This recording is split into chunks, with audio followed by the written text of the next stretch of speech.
Well. We're back. Video dropped yesterday, right? 44,000 views. Not as much as I was expecting. But Pursuit of Wonder. Pursuit of Wonder does not miss. We know this here on the channel. We've reacted a few times here on the channel. I'm actually going to watch another one after that. Just because of I even like the thumbnails. Right? You put some stars and space and the cosmos out there and I'm all in. You got me. You reeled me in. I don't know how you've done it. But you've reeled me in. And I hope you guys are having an amazing day today. And I hope that, you're out there transcending. You're out there fucking up the facticity of your life. You're saying boom, boom, boom, and you're transcending, transcending to a better place, to a better spot, right? And whatever that may be, because the sick man, he only wants one thing. The healthy man, he wants 10,000 things. So I mean, maybe one if you are that healthy man that wants 10,000 things, maybe want a few less things, just for your own sake, right? You can give yourself that much. We'll let you off the hook. We really will. You don't need to want that much stuff. It's okay. You're very rich in a lot of ways already. Of course, if you're a human that can act, you can do things. You can impose your will upon the world, and you don't want your freedom to be limited. Of course, you're gonna want to do things. Okay, of course. Nobody's taken away from you. Don't worry. Just calm down on the desires a little bit, right? Because you understand that whole thing about desire and pain. But let's not make this intro any longer than it has to be. I'm not even going to pause it that much because I don't know if I'm going to be talking like that. I kind of just want to sit back and try to really take this in. Let's take in this experience. How to always be right about everything. Tell me how. I'm curious. The book summary app, Blinkist. Use the link in the description to receive 1 free week and 25% off a premium membership. So much of what we believe we know is based on what we have been told. You believe you know how time works, how other people think and... Well, there you go. That's a fact. That's a fucking fact. That is very true. A lot of that shit is just culture. It's just the facticity that you were born into, the time period, who your parents were, how they treated you, how the people around you treated you, how everything played out, the experiences that you had. All of that shit, the social economic, side of all of that. It impacts how you do, what you like, from music taste to how you dress to all of this. It's true. To the fact that you wave, to the fact that you cover your nose when you fucking sneeze. All of that stuff. It's affected. You do much of what you believe. I hate another thing that I gotta hit you with another one. The guy out there that thinks he's super free and he doesn't want to have his freedom limited. Look, I didn't want it to be this video. I didn't want to come at you like this. I didn't want to tell this to you. I didn't want to hit you with 2 shots. I could have stopped it there, but I can't let this go. I gotta tell you. Are you really that free? How much freedom do you really have? You have freedom within a certain facticity, but it's also like your ability to reason is affected by your socioeconomic status. All of the socioeconomic shit of where you shit. All that shit affects it. It's like how much is true? How much are you really behaving in a way that is true to you? That is the real question. Feel and just like that, what the events of human history were, what's inside your body and how it works, where the earth is and how it moves, what the universe is and what particles comprise it, and so on. Unless you are an expert in any of these areas, and likely even still, your knowledge of these sorts of things is based not on direct observation, but on what you have been told by other people. And what has observed, been explained to you through reason. Yes. When ideas and beliefs are not readily testable within the purview of our expertise or individual abilities, we reasonably turn to authority figures as a means of forming, understanding, and defending them. But how trustworthy is what we've been told? How trustworthy are we in properly selecting who and what we listen to? And how trustworthy is reason in general? Well, if you're an information processing system, you're gonna have to take information from somebody. Right? At least just make sure that you know why you're choosing who you're choosing. That's the only thing. You just really, the way I see it, the best thing to do is to have that transvaluation of values and to have that transvaluation of seeing who you're choosing to listen to, right? That's what you gotta have. That's the way I see it. Throughout human history, primarily in the realm of ideas and beliefs, but still often in the realm of tangible and practical issues, one of the few rare truths that seems to have endured is the fact that we are consistently very wrong. The authority figures and experts who line human history, individuals who had the credibility and respect of their time, are now mostly seen and described as smart for their time. What else is this notion, smart for their time, if not a premonition of the ignorance of our own? In an effort to choose good authority figures and experts, we likely consider and listen to individuals with good track records. After all, the more often someone has been correct and validated by culture about a particular subject matter, the more likely they will continue to be. But if we consider their track record as a member of humanity, not limited to the course of their individual lifetime, but considered against the course of humanity's lifetime, their track record, like everyone else's, is almost certainly destined to be a losing one. In comparison to humanity, how fair In is Peru that? in the middle of the 1400s, there really was do what is that? believed to be the largest known child sacrifice in the world, with about 140 children and more than 200 animals killed. The reason? Attempting to appease the gods in response to unusually bad weather. In Europe in the 17th century, just a few hundred years ago, it was widely believed that the Earth was the Oh, and that would have been me. Oh my god, that is so fucked to believe, man. That if I was around at that time, I would have been either the guy getting slaughtered or the guy doing the slaughtering. I gotta say, like, I'd love to think that I am just somebody that's super enlightened and super curious and always questions what I believe, because I always have. It's not really introduced to me. I always wanted to be unique and different and question why I do what I do, why the world works the way that it does. But if I don't have information, if I don't have any better processing system, if I don't have any sort of guru, any smart motherfucker to tell me how this shit is, considering that science wasn't around at the time, clearly, that was using gods to try to justify the shit, make sense of it, well, that was probably the best consensus around. There was no science. That was the best consensus around. So if I want, whatever I believe has to just be the best consensus, like the best, most, well, not most widely, like, believed, but in, like science, though. The thing is, they didn't have science, so technically, yeah. The only thing you could really hope to possibly be correct in and believe is the thing that most people believe. So I would have been possibly the guy doing the slaughtering if I was an adult back then. And to think that I would be so stupid to do that. To think that I would do something like that for something that I can now, 2,000 years later, see that it's stupid. Like, just think about that for a moment. And it's just the fact that my whole entire environment and all my facticity around that time probably couldn't have allowed me to possibly be somebody that questions religion, right? Couldn't have. I'm not an atheist, but it couldn't have allowed me to be an atheist or something. It couldn't have allowed me to, like, not do a lot of shit, right? I would have just kind of been by my, environment, sort of very limited to my freedom, to what I can think, to what I can reason. It's very limiting. It's a very limiting time. And right now, we still don't even know a lot of shit. You still see people with very limited ways of thinking everywhere. People who just conform, who don't even have, very distinct personalities. the center of the universe, and everything else revolved around it. When the now famous astronomer Galileo Galilei published work that showed that, instead, the sun was the center of the universe and the earth revolved around the sun, which we of course now know the latter to be true, the Roman Inquisition banned his work and the arguments he put forth, and eventually tried and found Galileo vehemently suspect of heresy. Others who came before and around his time with similar, now believed to be true ideas, were even put to death.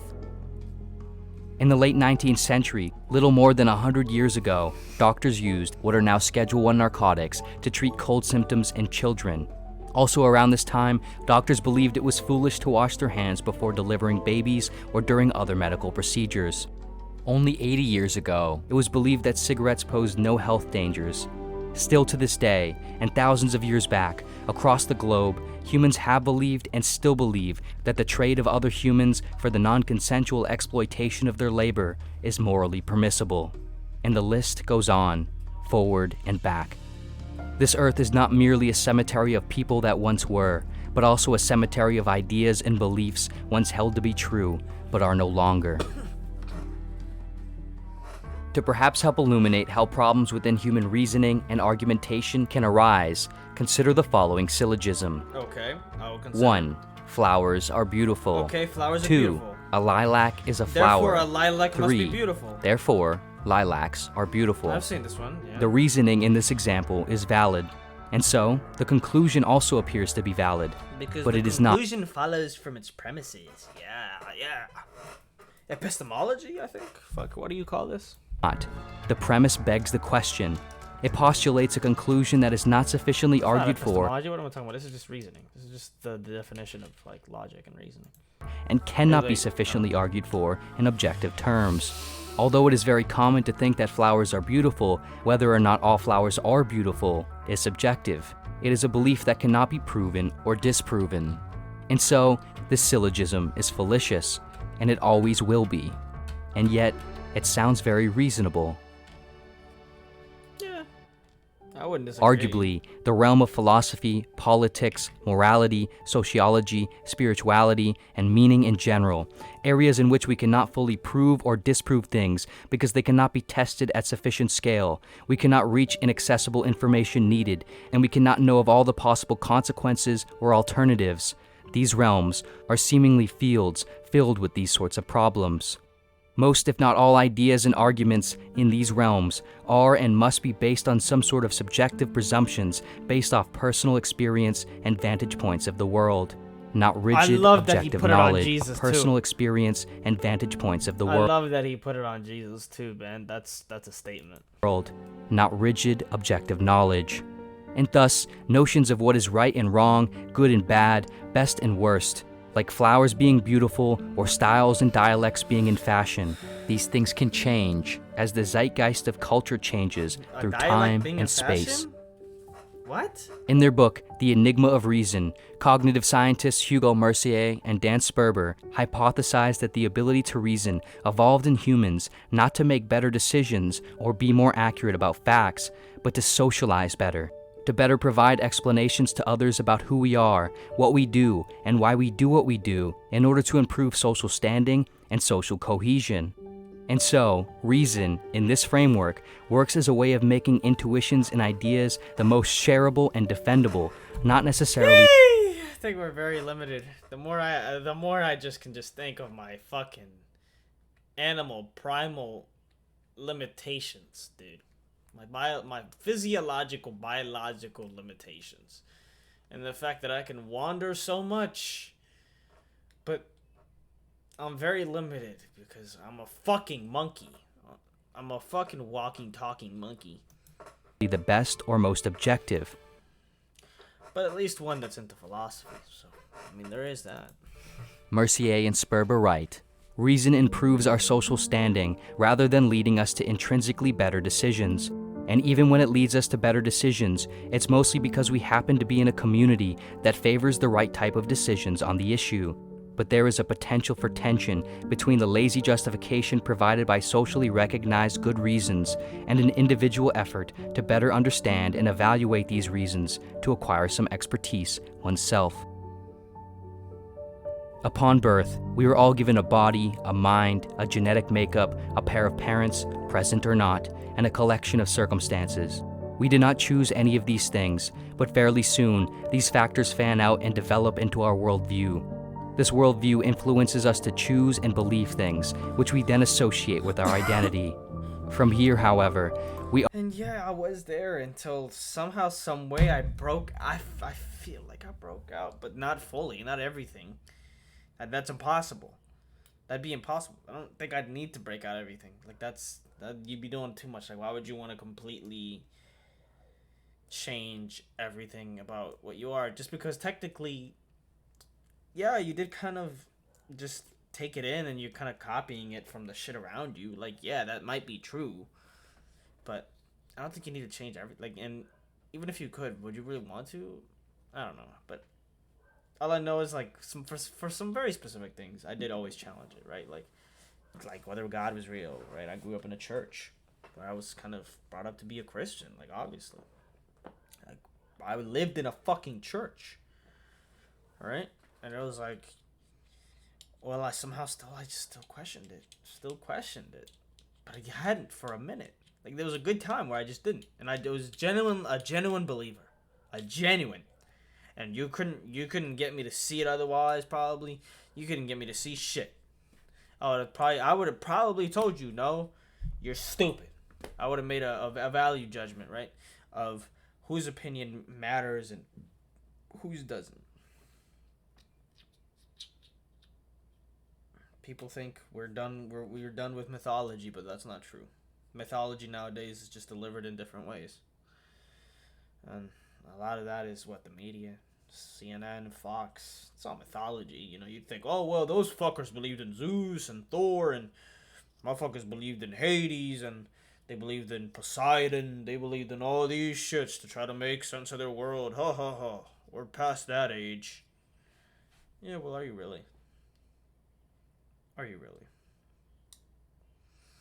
A lot of people would say no. A lot of professionals say, fuck no. We often wield reason not as a method of moving toward truth and out of the default beliefs disposed onto us, but rather a method of defending and proving these beliefs. We attempt to prove that what we have come to find ourselves believing was arrived at fairly, intellectually, and rationally. That the flowers must be beautiful, objectively. We're rational beings. The world is far more complicated, unclear, and unknown than most of us admit, let alone know. There are perceptual tricks, psychological motivators, and logical fallacies that drench our minds and spew out of our mouths. It is unclear if we are ever right in any real sense at all, let alone as often as we think. No one knows the unforeseeable consequences of things, and no one knows the unknowable, the untestable, or the unprovable. And so, a blaringly obvious question that emerges is, why do so many people act as if they do? Moreover, why are so many people who act as if they do in important positions in the world?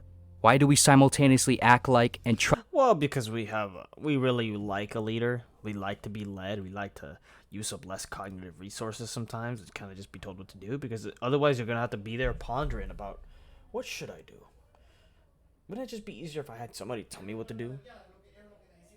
So that's why that shit, right? But as well as why we think we're right, well, because we have an ego. Of course, we'd like to think that we're right?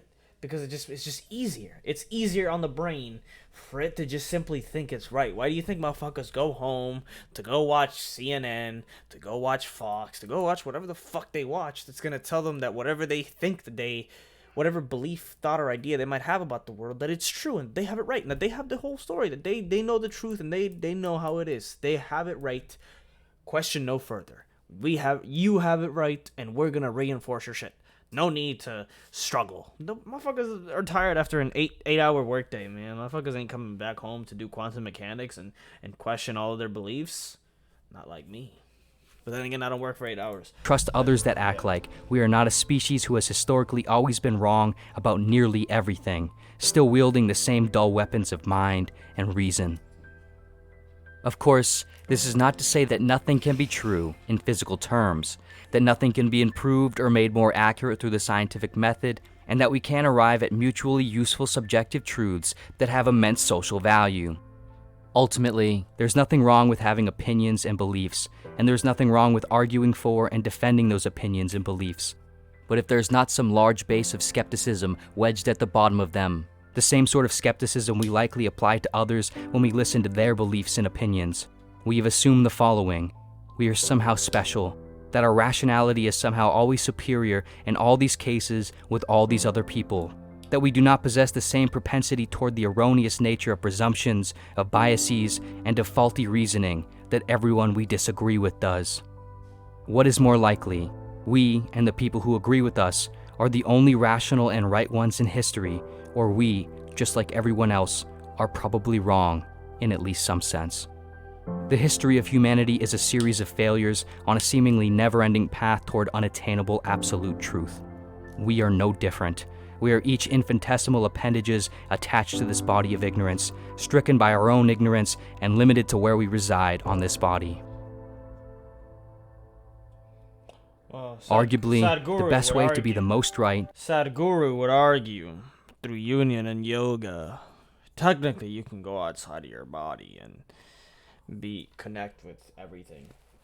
You know, you can be one with the whole universe or whatever. But I mean, I've never gotten there. I can't speak on that. Maybe he is right. the most often is to assume that you are probably always some amount wrong. After all, if reason is potentially a tool evolved out of the need to better socialize, then perhaps we can and should, if we agree, use our reasoning to reduce the intensity with which we wield reason. In other words, perhaps we should use reason to realize the limits of reason, to realize that the plights of us are in others and the ignorance of others is in us, to realize that we should try to be right less and curious more, and finally, to realize that the prerequisite of the powers of reasoning is the responsibility of empathy, compassion, and humility. Isn't that kind of paradoxical, though? To want to be right less but curious more? Then what's the point of curiosity? Aren't you curious to try to arrive at better, like, more truthful things? Isn't that the point? This video was sponsored by Blink. Shouts out Blinkist, bro. Always sponsoring my mans. They love my mans. Shouts out.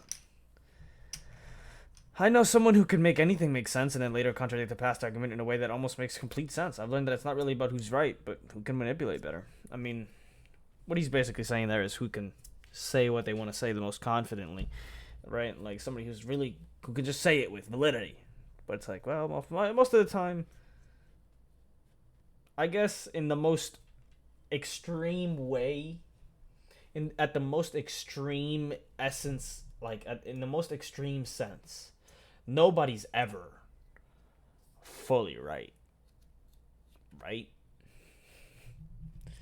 Like in the way that we think of right, if you want to think about what's right, well, objectively right? Like who even knows? How could you even know what right is? Right? That's ontology. But I guess that's not really what the video is about.